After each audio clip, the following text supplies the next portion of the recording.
जब भी लोग किसी राष्ट्र में यौन संबंध बनाते हैं, ऐसे अवैध यौन संबंध जो परमेश्वर के वचन के अनुसार नहीं हैं, ऐसी यौन क्रियाएं, इलीगल सेक्स, उस राष्ट्र में मरीन स्पिरिट्स यानी कि समुद्री आत्माओं को मुक्त करती हैं, जागृत करती हैं। क्या तुमने कभी the queen of the coast नाम सुना है? The queen of the coast यानी कि समुद्र तट की रानी या समुद्र की रानी कोई साधारण रानी नहीं है। वह जल की देवी है। वह एक प्रधानता है जो सभी समुद्री आत्माओं पर नियंत्रण रखती है। वह जिम्मेदार है हर उस विपरीत इच्छा के लिए जो किसी व्यक्ति को विभिन्न प्रकार की यौन अनैतिकताओं में गिरा सकती है। फॉर्निकेशन यानी कि व्यभिचार के माध्यम से समुद्री आत्माएं किसी भी राष्ट्र, किसी भी कंपनी और किसी भी परिवार में फलती फूलती हैं। ठीक है, सुनो, जब भी तुम्हारे भीतर विपरीत इच्छाएं उठती हैं, भारी यौन इच्छाएं जो तुम्हारे ऊपर हावी होती हैं, चाहे तुम पास्टर हो, बिशप हो या विश्वासी कोई भी हो, जब भी तुम्हारे मन में किसी व्यक्ति के प्रति ऐसी विपरीत यौन इच्छा उत्पन्न होती है, तो वह तुम्हारे भीतर एक समुद्री आत्मा यानी कि मरीन स्पिरिट का बीज है जो चाहती है कि तुम उस व्यक्ति को प्रभावित करो और उसे नष्ट कर दो। वासना पर समुद्री आत्माओं का नियंत्रण होता है, यानी कि मरीन स्पिरिट्स का नियंत्रण होता है। जो भी तरह तरह की यौन इच्छाएं तुम संसार में फैलती हुई देखते हो, वे सब उन्हीं के प्रभाव से उत्पन्न होती हैं। तुम देखो, बहुत से फैशन डिजाइनर ऐसे वस्त्र बनाते हैं जिनकी पूरी डिजाइन और शैली मरीन किंगडम से प्रेरित होती है। वे ऐसा इसलिए करते हैं ताकि दुनिया में यौन अनैतिकता का स्तर, सेक्सुअल इमोरैलिटी की लेवल बहुत ऊंचा हो जाए। जितने अधिक लोग यौन अनैतिकता में शामिल होते हैं, उतना ही अधिक मरीन इस संसार पर नियंत्रण प्राप्त करती हैं। हर एक अनैतिक कार्य मरीन के प्रभाव को और अधिकार को राष्ट्रों पर बढ़ा देता है। मुझे नहीं पता कि कल रात केप टाउन अफ्रीका में कितने लोगों ने विवाह के बाहर यौन संबंध बनाए। जब भी लोग किसी राष्ट्र में यौन संबंध बनाते हैं, ऐसे इल्लीगल यौन संबंध जो परमेश्वर के वचन के अनुसार नहीं हैं, ऐसी यौन क्रियाएं उस राष्ट्र में मरीन स्पिरिट्स को जागृत करती हैं, मुक्त करती हैं। क्या तुम मेरे साथ हो?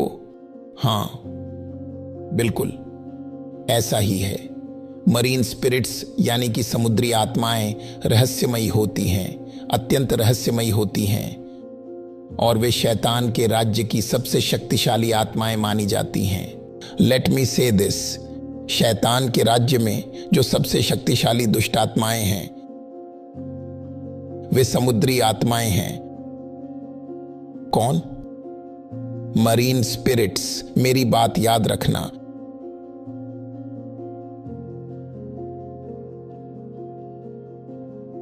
वे सचमुच सबसे शक्तिशाली होती है। वास्तव में वे शैतान के हाथों में सबसे प्रभावशाली और उत्पादक आत्माएं हैं। दरअसल वे शैतान की सेनाओं की सेनापति यानी कि जनरल्स हैं। वे सबसे उच्च पद वाली दुष्ट आत्माएं हैं। क्या तुम जानते हो क्यों? क्योंकि उनका प्रभाव कलीसिया और संसार दोनों में अत्यंत गहरा और प्रभावी है। इतनी शक्तिशाली होती है ये। कुछ दुष्ट आत्माएं सिर्फ संसार में ही कार्य कर सकती हैं और उनका कलीसिया पर अधिक प्रभाव नहीं होता, परंतु मरीन स्पिरिट्स शैतान के लिए परिणाम लाती हैं। देखो उन सभी पास्टर्स को जो गिरे, उनका पतन मरीन स्पिरिट से जुड़ा था। या तो वह पास्टर ने किसी स्त्री के साथ संबंध बनाया।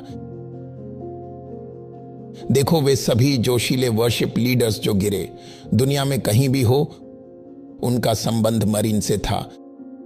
यौन संबंध, प्रलोभन। वे सभी शक्तिशाली लोग जो आत्मिक बातों में ऊंचे उठे और बाद में गिर गए, वे अनियंत्रित इच्छाओं और यौन पापों के कारण गिरे। ऐसे पाप तुम्हें नष्ट कर देंगे, आपके अभिषेक को, आपके अनॉइंटिंग को सुखा देंगे और आपके प्रार्थना जीवन को कमजोर बना देंगे। मरीन स्पिरिट्स यही करती हैं, वे आपको आत्मा की गतिविधियों के प्रति कमजोर बना देती हैं। उदाहरण के लिए, जब आप व्यभिचार या पस्त्रीगमन में पड़ जाते हो तो आपके भीतर की प्रार्थना की आग बुझने लगती है। याद रखो, शैतान का तुम पर कोई अधिकार नहीं है। यह बात सत्य है जब कोई प्रचारक कहता है कि तुम नया जन्म पाए हुए व्यक्ति हो, नई सृष्टि हो और शैतान का तुम पर कोई अधिकार नहीं है। यह पूरी तरह सत्य है, पर मत भूलो, शैतान का तुम पर अधिकार न होने का कारण यह है कि तुम आत्मिक रूप से जीवित और आत्मिक रूप से सक्रिय हो। अब वह केवल एक ही तरीके से तुम पर प्रभाव डाल सकता है, अगर वह तुम्हें ऐसे कार्यों में ले आए जो तुम्हारी आत्मिक गतिविधियों और आत्मिक स्थिति को कमजोर कर दें। जब वह इसमें सफल होता है तो वह तुम्हारे विश्वास को कमजोर कर देता है, तुम्हारे प्रार्थना जीवन को निर्बल बना देता है और तुम्हारे परमेश्वर से संबंध को धीमा और कमजोर कर देता है। समय के साथ धीरे धीरे वह तुम्हारे जीवन में पीड़ा और बाधाएं लाने लगता है। अगर तुम अश्लील वीडियोस यानी कि पोर्नोग्राफी देखते हो, रात में छिपकर उसे देखते हो, जब तुम अपने आप को पोर्नोग्राफी के लिए खोल देते हो, तो जानते हो तुम क्या कर रहे हो? तुम मरीन के साथ वाचा बांध रहे हो। तुम अपने मन के द्वार को मरीन स्पिरिट के लिए खोल रहे हो।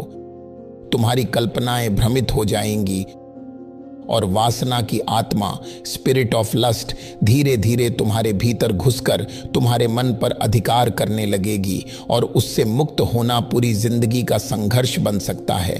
मरीन स्पिरिट्स रहस्यमयी होती हैं और शैतान के राज्य में सबसे शक्तिशाली आत्माएं मानी जाती हैं। वे कहीं भी, किसी स्थान, सभा या यहां तक कि कलीसिया में भी प्रवेश कर सकती हैं। यही उनकी शक्ति का प्रमाण है। वे ज्यादातर कुत्ते की गतिविधियों के पीछे होती हैं। समझ रहे हो मैं कुत्ता क्यों कह रहा हूं? Sexual pollution.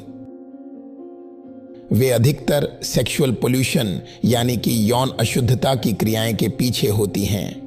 वे शैतान की वफादार सेविकाएं हैं और उनकी सारी गतिविधियां व चालबाजियां क्वीन ऑफ द कोस्ट द्वारा नियंत्रित की जाती हैं। मरीन स्पिरिट्स पर शासन करने वाली जो प्रधान आत्मा है वह है the queen of the coast, एक स्त्री सत्ता, अंधकार की राजकुमारी। उसके पास धन है, उसके पास फेम है और वह यौन इच्छा और सुख से लोगों को बांधती है। धन, फेम और काम वासना, यही तीन चीजें उसके राज्य के मुख्य साधन हैं। वह सेक्स, फेम और धन से शासन करती है। वह तुम्हारे प्राण के बदले तुम्हें धन की पेशकश करेगी। वह तुम्हारे प्राण के बदले फेम की पेशकश करेगी। वह तुम्हारे प्राण के बदले सेक्स और सुख की पेशकश करेगी। वह इल्यूमिनाटी के पीछे है। तुम उस कल्ट को जानते हो? वही है। वह युवतियों और युवकों दोनों को शामिल कर रही है।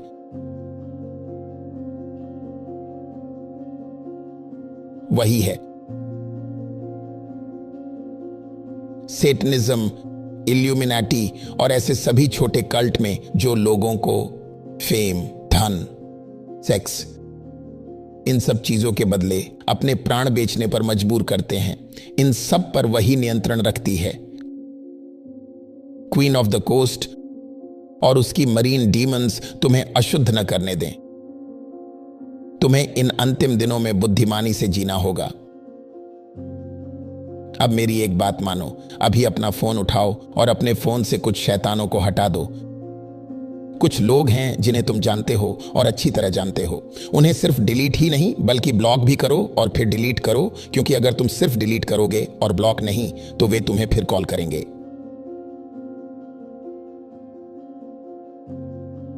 अब सुनो, पहला डिलीवरेंस दुष्ट आत्मा को निकाल देना नहीं है, क्योंकि मैं उसे अभी निकाल भी दूं तो जैसे ही तुम बाहर जाओगे शैतान उसी औरत या आदमी में कूद जाएगा जो तुम्हें चर्च से बाहर निकलते ही कॉल करेगा।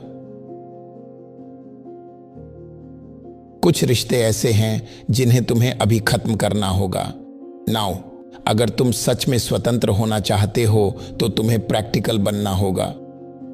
मैं अपनी अभिषेक को ऐसे ही गंवाना नहीं चाहता। अपने कॉन्टैक्ट्स में जाओ, इन दुष्ट लोगों को ब्लॉक करो और उनके कॉन्टैक्ट्स डिलीट कर दो। Can I tell you something? एक समय आएगा, आना ही होगा, जब तुम्हें अपने आप को शुद्ध करना पड़ेगा। हाँ, अपने आप को शुद्ध करो। किसी को कहो साफ सफाई करो। ये तुम्हारे ही हाथ में है, तुम्हारे अधिकार में है अपने आप को शुद्ध करना। दरवाजे बंद करो, बस दरवाजे बंद करो। मुझे परवाह नहीं कि वे क्या महसूस करते हैं, क्या सोचते हैं या कितने गुस्से में हैं। दरवाजा बंद करो, दरवाजा बंद करो।